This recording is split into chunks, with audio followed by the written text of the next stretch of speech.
Alright, so what we're doing now is we're headed toward some of Patton's camps. He had a number of big camps out here. There's like, that hold like 10,000 men or something like that. A number of them out here that were in operation for a couple of years. I think 1942, 43. Closed them down shortly after that. We don't have to fight in the desert anymore. Anyway, that's where we're headed. I don't know if we're going to actually get to do much tonight. Might have to wait till morning because it's a ways yet. What a freaking disaster this place is. You see palm trees, so it used to be some type of tourist trap. Now it's just a trap, isn't it? Gosh, I'm gonna get a flat tire going through here. Oh, look at that, man. Look at that.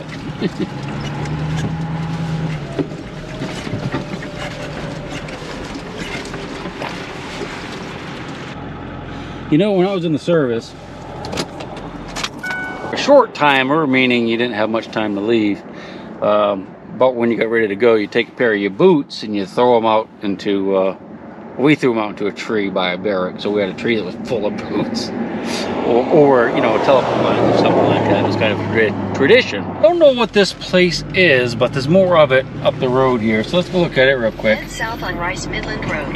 The opposite direction we want to go, but I think it'd be worth it. I don't know if I should. I busted out laughing when I first saw this sign. You ought to look at this. Hold on a second. Pretty funny. I don't know if you can read that or not, but Sonora High School class of 2020 graduate lives here. We're so proud of you. I imagine there's a town coming up or something. I don't know. Yeah, hold on a second. I gotta wait till this car goes by. Just gonna go up the road just a couple hundred yards. The troll train coming. We're gonna go the opposite direction. It's telling us to go for four more miles. Let's just look at this real quick. All right. Boy, this is weird, isn't it? Jeez. Troll train.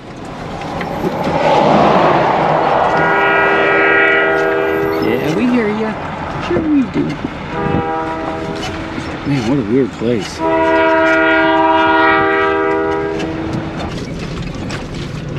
There she goes.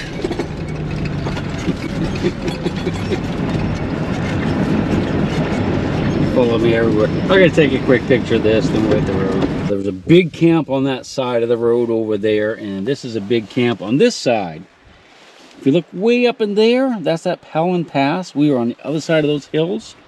If we'd have kept walking, we could have come right through that gap down to here.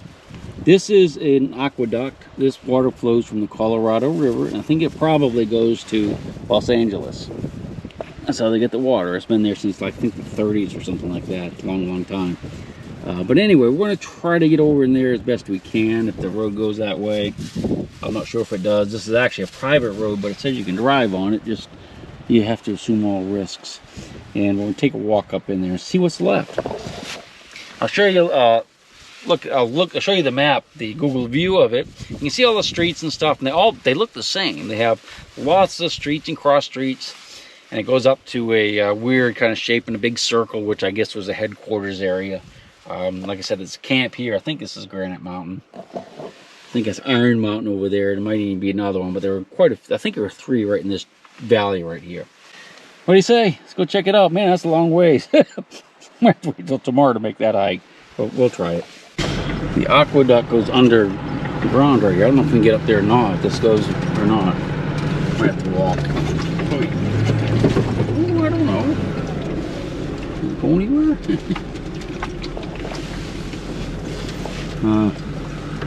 Alright, I think we might be in a walking spot at this point. Oh, that's going to be a long ways. We can't drive up through there. I don't like that. Boy, that's a long way. The roads actually extend from there all the way down to that road pretty much, so let me look at the map and I'll decide what I'm going to do. Sorry about the voiceover on this part of the video, but the original raw audio was horrible, so I couldn't use any of it at all. This is going to be about a 3 or 4 hour hike in the first of the Patton camps that we're going to visit on this trip. And I'm just kind of getting used to the area and trying to figure out what things are. It gets a lot better as we go, I can promise you. Here's an old car. I don't think it's World War II, but I thought I'd show it to you, and where somebody beat the roof in. And I'm not really sure what we're going to find up here, but there's some old broken glass. I don't know at this point if it's World War II or not. That looks like a Copenhagen or Skull can. I imagine that's not very old, although I really don't know for sure. I can't really read it from here. Sorry about that. Looking out across the camp, if you look way in the background, that's Patton Pass.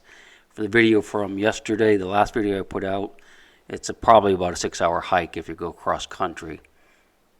But that's where they had the mock battle. A few cans I'm kicking around. Still trying to figure out if it could be World War II stuff. Again, I'm looking at Patton Pass right there. That's where I'm kind of describing it to you. I'd love to make that hike someday, but it's going to be a full day hike with a lot of sun. I'm going to have to do it in the spring probably. Big flat area, huge camp, 20,000 guys here probably at one time. Patton was training to go to North Africa with all these soldiers, and they trained here for 2 years. A lot of them went to North Africa, then Europe. Oh, there's a jerry can or a gas can. We call it a jerry can, at least they did back then, which is kind of weird because jerry is also our nickname for German soldiers. Jerry's, of course, were Joes. A little bit of wood there as well. Big flat area, a bunch of guys. I keep mentioning Europe and Africa, but they also sent a lot of the guys, of course, to the Pacific that trained out here in the desert. So it was an all-around training area. And by the way, the individual soldiers only trained here for like a month or so, not for the full 2 years, and they just cycled in and out, of course, throughout the beginning of the war. Piles of rocks. I find a few of these in my videos, and I'm not sure why they're there. Some of them actually look like graves in some of my upcoming videos. That I'm not sure about right there, but you'll see coming up in the next couple of days. Still hiking up across the flats. You can see where the water has washed out a lot of the sand. There's a lot of erosion in there. Kind of hoping we could see a few things. Again, we cannot keep anything that we find, and we cannot dig. That is a piece of boot that I suppose at this point is World War II, but we definitely will find them. Beer bottle, not sure if that's World War II or not, but we're going to find a bunch of them coming up. So bebopping up to this little wash right here, hoping to find a few things. Big. It must have been horrible out here in the summertime for the soldiers with the extreme heat and, of course, the wind that you've seen in some of my videos. These were tent camps, giant tents, small tents. They weren't like buildings. That's a food jar, like a pickle jar or mayonnaise jar or something. Again, more beer bottles. I'm starting to find beer bottles. At the Patton Museum that I went to just prior to this, they had a lot of the artifacts there that you can find out here. So I kind of know what some of this stuff is, but not a lot. Patton Museum's worth going to, but make sure you bring a flashlight because only half of the light bulbs are actually working in the museum, so it's very dark. I think they just don't have enough money to change the light bulbs, which is pretty sad.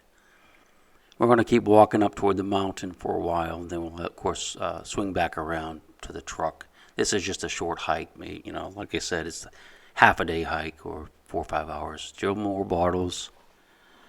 Not really sure what I'm going to find other than things I've seen in pictures and whatnot from the museum. Nice bright sun. It's getting ready to set, which it seems like it's always getting ready to set my videos. There's a little artifact of some sort. A galvanized tin, I think. No idea how old it is or what it's to. It's almost like a little sign or something. Not much stuff here, really, at least in this part of the hike. You'll notice, too, that there's really not many footprints out here, so I don't think many people actually do these hikes. This is the perfect time of year to do it. There's some old cans and stuff, a lot of charcoal. You're going to see a bunch of that coming up. Nothing really identifiable other than just some food containers and maybe some beer cans. You will see some tire tracks there where people have driven across there. I don't know if that's like the BLM personnel, the government people, or just people outlawing. You're not supposed to really drive around out there. You have to stay on what are considered like the main roads. And there wasn't really a main road going up there that I could find, that I felt comfortable driving on. It's a Barks root beer bottle. Really great shape, too. Don't know if it's World War II or not. I should have probably looked it up for you, but I didn't. And there's a can right there. Check that can out. Well, I guess we're still looking at that. I'm looking for patent dates on it, see if there's a patent date, but there was none. That's a can of food that was actually not opened. You still see the opener on the top. It was pretty dried up in there, though. There was some stuff in there, but it was no longer, there was no liquid in there. So I thought that was kind of neat. I think that's a little piece of coal or maybe some charcoal. That's a wash basin that a soldier would have, shaved in and used for shaving and washing his face and hands. A lot of walkways out there like this where the soldiers gathered up stones from around the desert and lined the walkways between the tents and even the roads. Probably led to mess halls, motor pools, and things like that. Just really, really interesting. Some type of little square structure there. You can see some wood. So there was a building. There weren't many buildings here. It was mostly a giant tent camp, with tents that would hold, I don't know, 20, 50, 60 people probably. And we're going to keep moving toward the setting sun until it sets, and then we'll turn around. I'm absolutely fascinated with these walkways. You can see how it's washed away right there. They were all over the place, and some of the camps are very, very well preserved. That must have been a horrible place to be during a rain, that camp right there. Just wanted to add a little picture of me walking across there so you remember who's talking. And I, of course, had a lot of this that I had to cut out because it's just noises.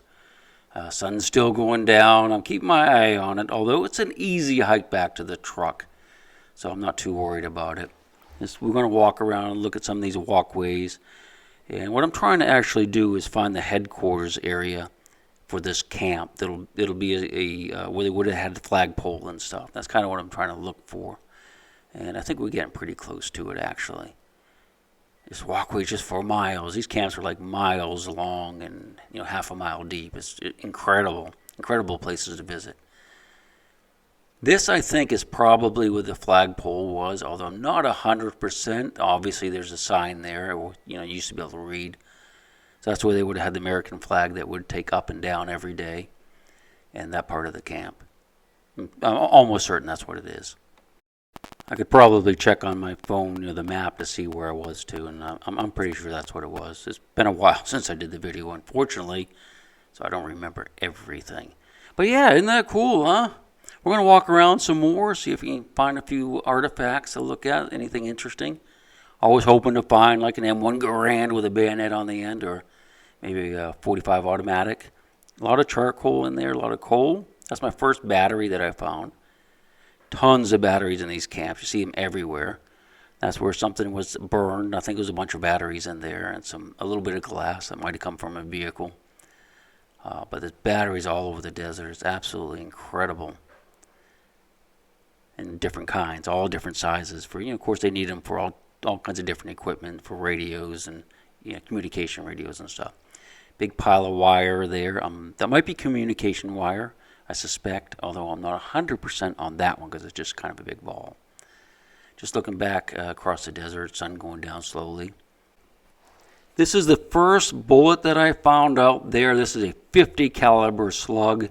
Came from a machine gun, probably mounted on a Jeep, airplane, or a tank. I would guess probably an airplane because it is fired and it is in the camp. So it was probably like a wild ricochet from the mock battle site, the Patton Pass battle site up over the hill there. It's just weird to find those in a camp because, there were probably people in the tents down there when that thing came flying out of the hills and kerthunked in the sand right there. I can see the top is all mushed in, so it's definitely 100% fired. There's no doubt about it. So it was dangerous, even in peacetime. I'm not sure how many soldiers were killed out there during the training, but I imagine it was probably at least in the hundreds, if not many, many more. There's a little bug right there. It's the kind that squirts acid in your eyes. I can't remember what they're called, but I think I got a good picture of it in the end of the video. Seen some more beer bottles and a lot of batteries. There are obviously big battery packs there, probably for different types of equipment that they would have used in the tanks and the Jeeps and the planes and all that stuff. Just a lot of stuff that's been dug up. Or that's what I'm pointing out, that someone has dug a hole there and taken the artifacts. That could have been done 20, 40 years ago, who knows. Again, just lots of beer bottles everywhere out there.